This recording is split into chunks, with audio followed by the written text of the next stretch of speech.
Welcome to the Avanti Woman Podcast. With each episode, each conversation, we aim to empower, connect, and build women to move forward, feel confident, and thrive in healthcare, finance, entrepreneurship, and philanthropy. We're glad you're here. Well, welcome back to the Avanti Woman Podcast, the place where driven women come to fuel their purpose, power, and potential. I'm your host, Nairi, and today we're diving into a topic that every woman needs to embrace more boldly: money. Our guest today is an unstoppable force in the world of business and finance, Tina Zakaryan, Executive Director at Lions Partner Insurance Agency and co-founder of Lions Health Insurance Services. Tina is not only a powerhouse in the insurance industry, but also a passionate advocate for empowering women with financial literacy so they take control of their own financial future. From building businesses to breaking barriers, Tina brings a wealth of wisdom, real-world experience, and heart-centered leadership. Today, she's here to share her insights on how women can shift their mindset about money, step confidently into financial conversations, and make empowered decisions that build lasting wealth. So, grab your coffee, take a deep breath, and get ready to be inspired. Because when women understand money, they don't just change their lives, they change the world. Let's dive in. Tina, welcome. How are you today? I'm doing awesome. Thank you so much for Nairi for inviting me to your podcast. I love that introduction. I appreciate being here, and I'm here to help women understand about money and the money language, what money can do for them. So whatever I can bring, my goal is to bring as much value as I can to your listeners because I can relate to them, I can connect with them, and I get them. So I love let's it. make this happen. I love it. I love it. I love having powerful women empower women. That is beautiful. So tell us a little bit about yourself and your role as an executive director and co-founder in the insurance industry. A little bit of myself. I joined the industry about 19 years ago in my early 20s. So I've definitely grown with the industry. And my family has grown alongside the industry, alongside the agency. So we've had a beautiful growth throughout the almost two decades of growth here. So I have three children. I I'm very involved in their lives. At the same time, I'm managing an agency. I'm the co-founder of Lions Health Insurance Services Inc., where we do all the health insurance related services. At the same time, I'm an executive with Lions Partners, and I was the originally the one of the starters of the agency, meaning I was the manager. I helped the agency grow, and now I'm a leadership position there. So we have our life side of the agency, we have our health side of the agency, and at the same time, the agency is known to bring amazing agents in. And I gotta tell you, what the cool thing, Nairi, is at our agency, the top making money earners of our agency are women. Yeah, I'm not Yes, surprised. Yes. yes. We and these women are grandmothers. They have families. So when you come to our agency, you are going to notice that because when we have events, it's the top. I would say from the 10, the top 8 are all dominated by women, and I can say our agency is changing the industry because insurance and financial services is mainly male dominated, and that's definitely we've have that shift in our agency where it's female dominated, I love it. and we're hoping that trickles into the entire industry. Amen, sister, right? It's beautiful. Now, I have another question. It's a mouthful. So, you're also a $1 million roundtable court of the table member. Wow. So, what does this mean? And what habits or philosophies around money helped you get to this level?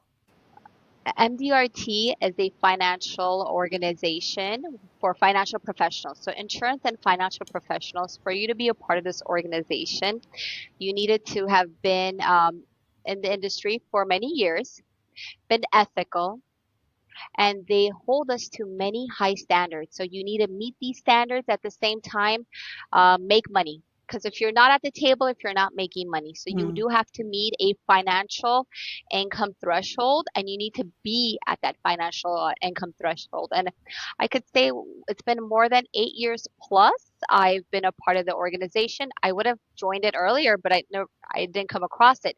So here's what we do is through the MDRT program, we connect and we learn with like-minded professionals in the industry. And this is a worldwide Mm. organization. So we'll have meetings in China and we'll have meetings outside of the US, and we're able to connect and stretch our vision. So it's not only about California, about US, this is a worldwide organization of financial and insurance professionals. That's amazing. I've never heard of it. And when And you, that's, yeah, yeah. that's lovely. So when you say make money, is that's not production? That's how much money you as a professional is making?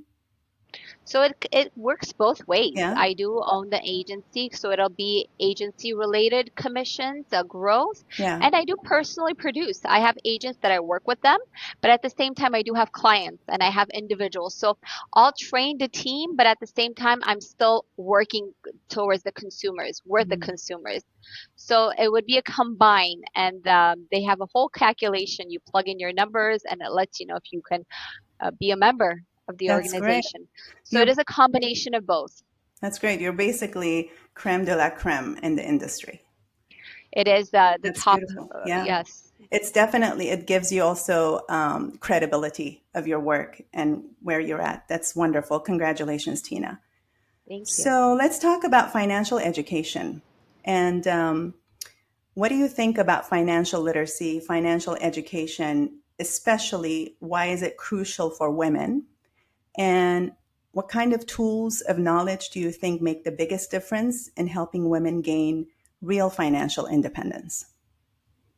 With financial information, it just, there is none of it really. When you're going to school, we have culinary class, we could have all these other things, but we don't have a financial literacy class. And I know a few of the states in the US are adapting to having a mandatory class on this, so high school course that they want to introduce. So that will definitely, it's a must, because the only way you will get that information is going to be from your family and your upbringings. And we know a lot of us, we don't come from a family that knows that information. So we're Hmm. left with no one teaching us and we don't have that guidance. So having that course in high school and college, that I think that's a must. And the way I was introduced to this world was I I started my first career in banking, so I was in that financial industry and I loved it. I loved educating a lot of individuals that would come in. They didn't even know how to balance their checkbook. I Oh. actually help people write checks because they just never did it. Or I would have a widow come to me, and while working there, she would come and say, I just lost my husband. He did all the finances, and can you help me balance? How do I read the statement? How do I write a check? So being able to do that, this was in my high school, college years. I got Hmm. that exposure, and I realized I loved it. I love knowing about money. And one of my very good mentors when I first started the business, she would say, um, I, she would say, I can't say that I love money, but I love what money can do for me. Hmm. So Hmm. I love what it can do for me. At the same time, I realized women, especially women, Hmm. were they just didn't know what to do, especially when they weren't the ones that were making the money and they weren't the ones that were handling the finances. They definitely were clueless. So it started off at the banking environment and then it transitioned to banking and insurance, just work hand in hand. So it was a smooth transition from banking to insurance. And since then, um, when I do meet with clients, I am asking them who makes the financial decisions in the household, and it's usually going to be the husband. I would say out of 10 times, a good 7 of them will be the husband. But if the wife doesn't, try to educate them as well. We're going to be doing this type of a policy. This is what it's going to do for you. As much as the opportunity I can with educating the the woman, the wife of the family, that really does make me feel good because because nothing is guaranteed. And one day, if something were to not work out, last thing I would want is for that woman, to be in a position where she doesn't know what she's doing. Well, there's an epidemic of women not knowing the husbands are taking the lead, like you said, especially, within different cultures, it's more prevalent. And then here comes, in their 40s, their 50s, and divorce has such a high statistics. And then they're all alone and they know nothing about money. It's imperative that we empower them with knowledge. But to go back to what you said, it resonated with me. It's true, not to date ourselves, but in high school, actually, I had a class that I enjoyed so much, and they taught us about balancing our checkbooks. This was in the late 80s, early 90s, and how to write a check, how to deposit, how to balance. But knowing, my nieces, nephews, and the younger generation, there's no such thing these days, and I don't know why that shift took place. Such an important element to have in our educational system. Nairi, that's amazing you shared that because I was in high school in the 90s, and we not in high school in the 90s, in the 2000s more, and Yeah, definitely we did not have that yeah, in our high schools. yeah. That's We interesting. had it. I went to high school in Fresno. We had it. And that's how I learned. And they also taught us typing, balancing checkbooks. But again, I think that's a very, very important element to have in our educational system. Wonderful. So for those of us who never had the chance to learn, like we talked about, how would you define the basics of money? It's definitely a life tool. And with money, the way you treat it is how the money will treat you. So when throughout my career, a lot of my income was growing, and you're like, when money was coming in, I said, thank you. I earned this. I deserve this. And then when you are growing at the same time, your expenses is going, and then when you're paying those bills and money does go in and it goes out, you need to accept it. Thank you for coming in, and you're going out because of X, Y, and Z purpose. I think having a great relationship with money is important. A lot of people, they think like, I don't want to make a lot of money, it'll change me. I've heard Mm-hmm. people say this, and I'm like, why would money change you? You are who you are. That really didn't click with me at all. So what they had is they were I think they're putting out on the universe that you're pushing away money.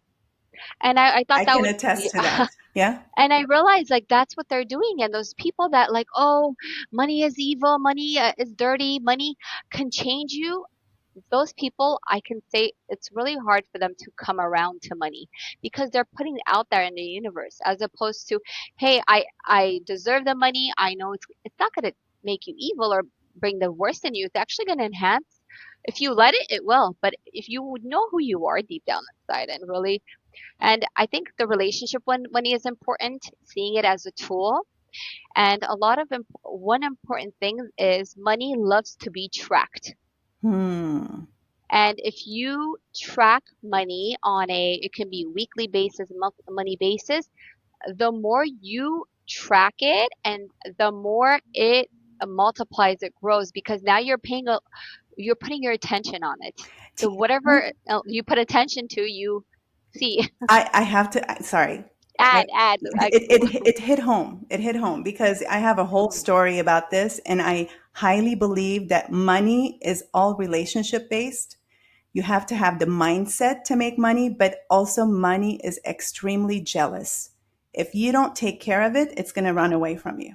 Oh, I love that. Yep. Okay. Yep. And I've experienced it Oh, in my life. And just like you mentioned earlier, I've grown up with an amazing father who was such a righteous man who actually always told us money was evil.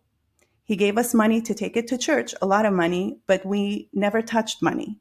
So I grew up with the mindset of no, no, no, no, money is not good. I gave everything away and I never made money. But that shifted in 2015, and it was a mindset.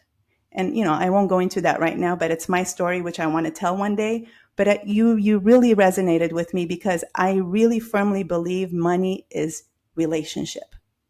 And if you Wow, have a okay. healthy relationship, then it will blossom and grow. Absolutely. Beautiful. Thank you for sharing that. And another thing with money, I do feel like money has to be money you've really earned. It can't, like, the easier it comes and not the best form, it's gonna go quickly. Mm-hmm. So, and I've experienced that with throughout my life, where it's like something that really didn't come, like I didn't earn it, it didn't come from that natural source. It just doesn't stay, Yeah. and that's why I love to work hard. I don't mind it, the trickling effect of money. It'll compound, and your money will compound. It'll grow as long as it's coming steadily. It's coming with right, like you've earned it, and it stays with you and it grows with you. So it is a huge relationship. And going back to when you were asking me about money, and money can compound, and money, when it comes to interest, or you can have your money at a bank account earning your interest that's working for you, as opposed to money in a credit card bill. You owned 20,000 in a credit card bill that can compound. So you can either have it work for you, or in that case it's working against you. Wow. How beautifully said. Yeah. So you got to look at where your money is. Is it working for you or is it working against you? Once you start to track your money coming in, money coming out, so you know where it's going. And then next step is when it's money is going out, is it going out because it's working for you? Mm-hmm. Let's say it's going to your savings account for your business because you're reinvesting back into your business, or is it leaving you and not working for you at all, paying up a credit card debt or whatever it might be. Uh, so you have to look at that. There is such thing as a good debt and a bad debt, and where your money is going. Those are, track where it's going, track um, track your growth, and the relationship. Have a good relationship with it. Absolutely. That's wonderful. So here's a question. I'm curious, when you meet with young women for the first time and they know nothing about money, they just come to you young, unexperienced. What is the first thing that you try to teach them about money? Money, when they're young, Mm-hmm. they're really not thinking about the future. They're Mm-hmm. really not thinking about the future. And here's what I teach them up front is money needs time to grow. And when you're young, you have that time. Mm-hmm. I see. That's your advantage. You can say, "Oh, Tina, I'm young. I'll just start when I'm later. Like I want to just spend my money. I want to, because right nowadays everything is so consumer driven. Oh my You goodness. need Yeah. this, you need Yeah. that." And when they're young and they're on their devices, they're being told they need X, Y, they need so many things they need to get. And that's expenditure, right? That's money Yeah. they're spending, it's leaving them. So with them, I try to explain to them that you can either save $100 now and that'll grow to X amount when you're at retirement, or if you wait, then you got to save not just 100, now you have to save 1,000. Mm. So money needs time, and you're young, and that's your biggest asset right now. You don't even have to start with something a high amount, but the time will make up for all that. Yep. So Yep. I encourage them to start young because they have the time. And sometimes with the financial products that we have, they should start young because they might qualify for it now. And I don't know if they might qualify for it later. Mm-hmm. So I Yeah. tell them your health and your youth is your biggest advantage. And I'll show them how that money is working for them. I wish I had somebody teaching me this when I was young, honestly. Now that I've learned when I'm older, I thought, wow, how much time could have worked for me? Yes, Yep. exactly. So, also for those, young women you meet, which of the four elements we touched upon, interest, savings, debt, and budgeting, do you find that they most struggle with, and why? Of course, it's I gonna mean, it be could be the, it could be yeah, it anybody, can be, yeah, it's a combination. You're talking about the younger individuals or any age? any age. Let's go with any age, yeah. I gotta say, budgeting is so important Mm-hmm. because they really don't know, and okay, in my household, how much of it should go to groceries and how much of it should go into household expenses. And the budgeting is important. I think if you do have a good budgeting process, everything else will fall into place. Yeah. I think that would be the root of it all, figuring out, okay, so this much is coming in, and okay, if I put X amount onto these categories, budgeting would level out a lot of the questions, concerns of the financial situation. Yeah. Budgeting. Okay. Very good. And then going back to time, how important time is. We always hear time is money. Time is money. So let's dive a little deeper into this, and let's explain why does it make such a huge difference? Like, what is compounding? Why is time making such a huge Sure. difference in building wealth and making money, or qualifying for insurance? I'll share a very important financial concept, which Albert Einstein created, the rule of 72. And rule of 72 is you take the number 72 and you divide it by the interest you're getting. It might be if I'm at the bank getting a 2%. So if you divide 72 by 2, that will tell you the number of years that your money will double. Hmm. Interesting. So that concept right there, it tells you that compounding is let me just define it, what it really means. Compounding is it's a snowball effect. So when I put in $100, my $100 earns me $10 interest. So now I have 110 working for me.